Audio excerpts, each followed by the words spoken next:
And believe it or not, we did very well tonight and have a very, very strong second place, and it's going to continue.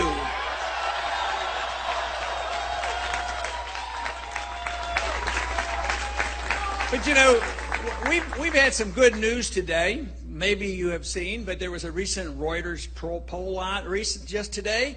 It's the first time that we came in second in a national poll in the Republican primary.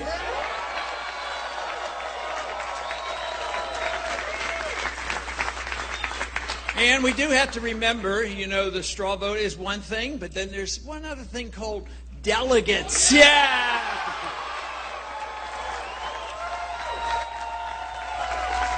And that is where we excel. We know what to do about getting delegates. Even in a state that ended up a little confusing, you know, Nevada, I understand that we're going to do very well in Nevada in getting delegates.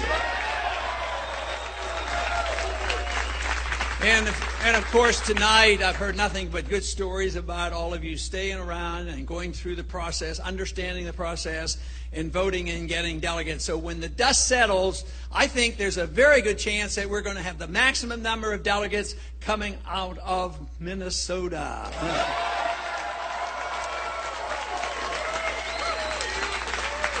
But there's some other good news too, and it's an ongoing caucus, and it's over on the East Coast. I think it's the state called Maine. We're doing very well there, and we're going to hear some results on that on Saturday, and I think those results are going to be very good as well. But I want to really thank you for the effort, and the one thing that I am convinced of, those who join the Campaign for Liberty and promote this cause really believe in something. I keep thinking it must be a lot more fun believing in something than just campaigning for nothing.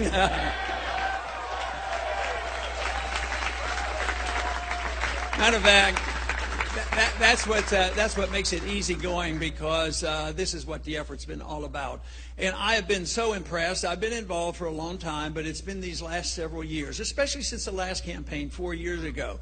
The world has changed dramatically, and our views are not only being accepted, they're being sought after, because for so long, people have said, as long as we're rich and as long as we can borrow money, and as long as we can print money, and people will take care of us and we won't have to worry. But guess what happened 4 years ago? All of a sudden, actually, the bankruptcy was declared. And this is the reason why the economy is in bad shape. The world economy is in bad shape. Everybody thinks we're going to bail them out, and they think the dollar is going to bail them out. And most Americans are saying, there's no way you can do it. There's no way you can keep the entitlement system and a debt rising at over $1 trillion a year. We have to challenge the entitlement system and the foreign policy that gives us these perpetual wars.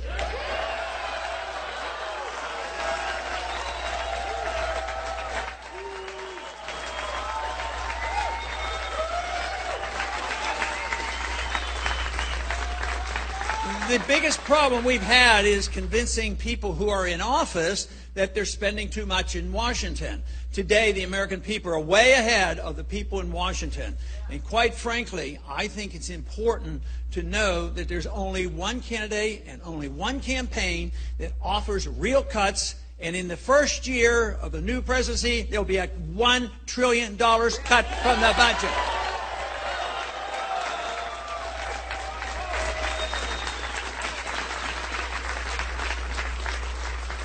Every once in a while, people tell me, they said, Ron, you could do a lot better if you would just change your tune on this foreign policy stuff.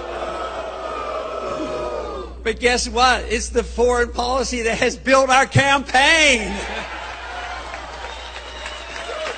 Some people think foreign policy is separate from economic policy. But what usually happens, and it's been known in most recent history, is foreign policy is the economic policy. Fortunately, we never had to fight the Soviets. Of course, I was very much aware of the fight with the Soviets in the Cold War, having been in the military in the 60s.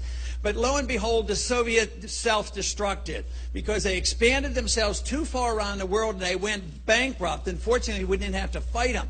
And we, unfortunately, are facing the same problem. We have extended ourselves too far around the world. We've gotten involved in these wars that are unconstitutional. They've never been declared. We don't know why we're there. We don't know when they're over. So the most important thing a new president could do is bring our troops home.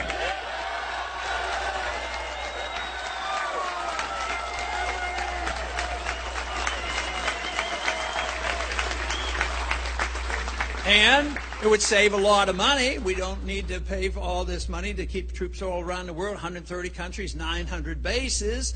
But also, just think, bringing all the troops home rather rapidly, they would be spending their money here at home and not in Germany and Japan and South Korea. Good, tremendous boost to the economy. But you know, under wartime conditions, people generally get more careless about their civil liberties, and that is what's happened in this country. We have permitted our government to undermine our civil liberties, all in the name of safety and security. But we were told at the founding of this country that you should